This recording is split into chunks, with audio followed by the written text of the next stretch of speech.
Alrighty, so it's time to go ahead and get this tenon cut and get this chamber going here. So I had my reamer come in today, so I need to get going on this because I rented it and I only have it for 7 days. Now, I just wanted to make sure everybody knows I'm by no means an expert. Probably the furthest thing from an expert you could find. I've done one barrel before and I didn't do it in this method. It was too thick to go through my 1-inch spindle bore, so I did it between centers. So this is the first time I've done this, and that's evident by I have worked on this barrel to try to get it as close to indicated as it is right now for probably 2 hours. So, as you can tell, I'm most certainly not an expert, but I'm going to show you, I've got this pretty well dialed in. I've got a long reach dial indicator. But the reach on my dial indicator is 1.75 inches. There's just a little bit sticking out, so we're about 1.5, which is about the free bore of the cartridge we're doing, or the 6BRA. So let me show you a close-up of the dial indicator. All right, so we're indicating directly off the lands and grooves. I've got a couple pieces of copper in here to act as a kind of a pivot point. And as you can see, this is a 0.5 thousandths indicator, and we are landing on that same tick mark all the way around our barrel. So I have this within reason, as dialed in as I can possibly get it. It's probably within a 0.5 thousandth, maybe a little bit less. But as you can see within my gauge, it is landing on that same tick mark. Okay, as you can see, I have that same dial now in the muzzle coming out of the end. And as we can see here, we are extremely close. We may have just a little bit of run out, maybe half of one of those tick marks, which is a 0.5 thousandths, but it is extremely close, and I'm going to call it good. This is also on the muzzle, so it shouldn't really matter. Now, you guys may be wondering why I use this method to indicate this barrel. A lot of people will pick 2 pieces in here and indicate off that. Eric Cortina, he's got a members forum which you can join, and he's got a video of him doing a 7x47 Lapua, and he used this method, and if it's good enough for him, it's good enough for me. So that's why I use the same method to try to indicate this barrel in. So this should be pretty much dead on, indicated in, as close as I can get it, and we're going to go ahead and turn the tenon down. All right, so I've already made a couple passes there, and I got about the correct length. We're shooting for 0.997. So we're going to go ahead and we're going to make, oh, I've also got this faced off, and we're going to make successive passes until we get down to our 1 1/16 diameter there. So we're going to take maybe 3 or 4 thousandths passes. We want to take fairly light passes because we don't want to knock off our crucial alignment. And we're going to auto feed this as well.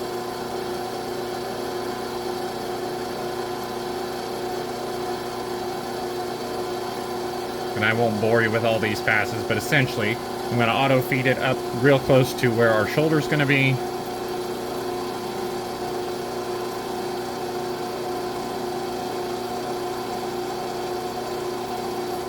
And then I usually just hand feed it up to that shoulder, just so I don't run the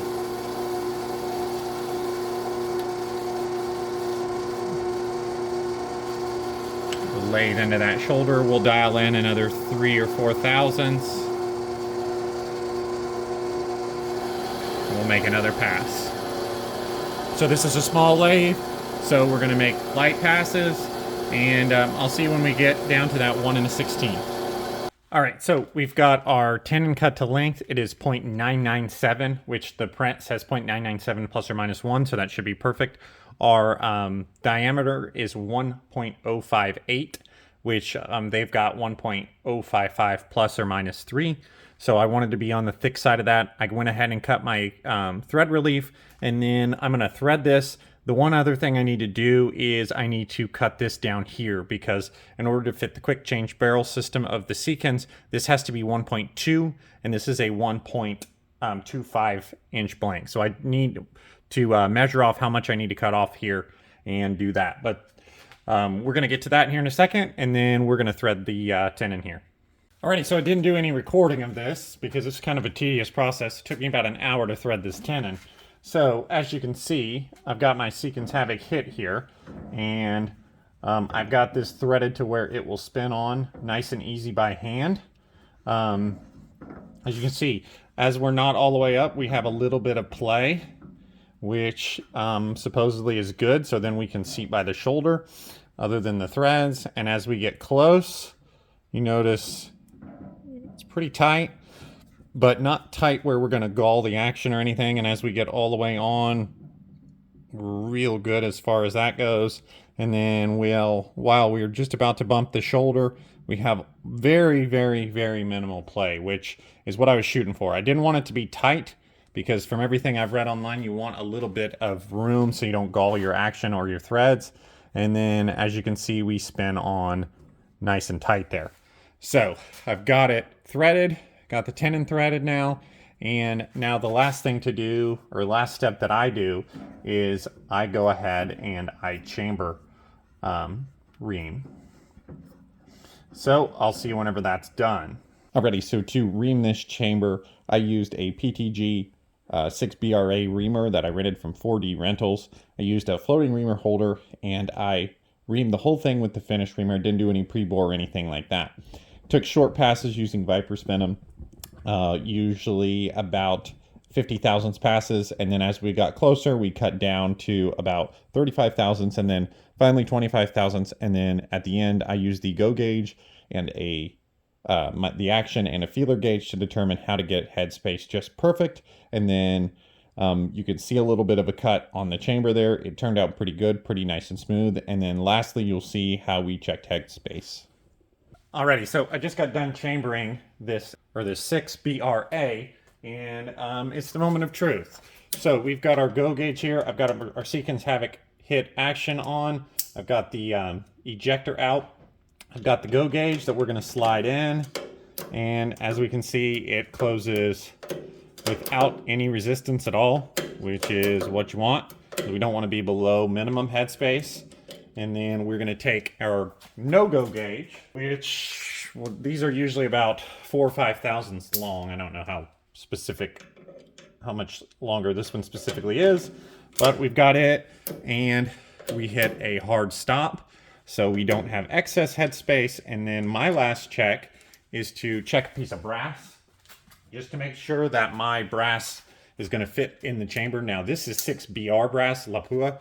6BR brass, and obviously this is a BRA, so we're going to fire form this. And from reading online, it sounds like you should have just a little bit of crush whenever we go to chamber this round, which we do. We can feel a little bit of resistance where we are crushing, I think it's the shoulder, on 6BR brass, because this is a 6BRA. So we're going to fire form this brass. It's actually about 9:30 at night, and we're going to fire form this brass in the morning. So we're going to shoot the gun. But headspace is done. Spin this action off of here. The nice thing about this action is it's not torqued down, it's quick change, so don't have to worry about things shifting with crush or anything like that whenever we tighten it down, because that is all the way tightened down. Spin this thing off of there, and then I'm just going to give the barrel a quick polish in the lathe, and we'll be good to go to shoot. Alrighty, so I've got the gun all put back together, got my EC tuner brake on the end there, and got my scope back mounted up in my Seekins Havak HIT here, and things turned out pretty good. Pretty happy with the way things turned out. Got a piece of brass here that I fire formed. Nothing weird happened with it. Everything looks pretty good. We formed our 40-degree shoulder, pretty much no problem, and you guys have probably already seen the groups. The group video is coming out first. In this video, I always want to make sure that the gun shoots well and everything functions before I post the barrel work video, just to ensure that I'm not posting something that is not going to work. So obviously things went well. Hope you guys enjoyed the video. This is just the second barrel I did. This one turned out better. Everything was a little bit easier, a little bit quicker, just because we had a little bit of experience. It'll probably be a minute before I do another one, because I got a lot of work to do here trying to develop a good load with 6BRA. So hope you guys enjoyed the video. I know I didn't show a lot of the reaming of the chamber. That part's the part that still makes me a little nervous. So I had to focus kind of on what I was doing rather than just recording. So maybe next time we'll be a little bit more detailed in the reaming process, and we'll go from there. So hope you guys enjoyed the video. Thanks for subscribing, and stay tuned for some small groups.